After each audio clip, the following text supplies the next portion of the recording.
भाई है, तू उसका भाई है, तू उसका भाई है, ए अली तू मेरा भाई है। ये ताल्लुक जब मजबूत हो गया, सहाबा किराम की कड़ी से कड़ी मिल गई, उसके बाद रसूलुल्लाह सल्लल्लाहु ताला अलैहि वसल्लम अपने 313 सहाबा को लेकर मैदान बदर में 1000 के मुकाबले में उतर पड़े। क्यों? मेरे आका को यकीन था ये आपस में नहीं लड़ेंगे, लड़ेंगे तो काफिरों के खिलाफ लड़ेंगे।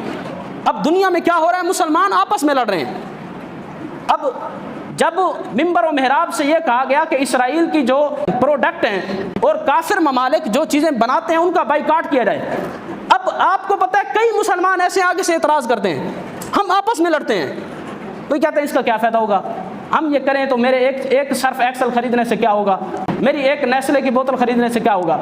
यानी हम मुसलमान आपस में लड़ रहे हैं। अभी हमें यह समझ नहीं आ रही कि करना क्या है। तो पहली चीज़ जो मेरे आका ने बयान फरमाई कि आपस का ताल्लुक मजबूत करो।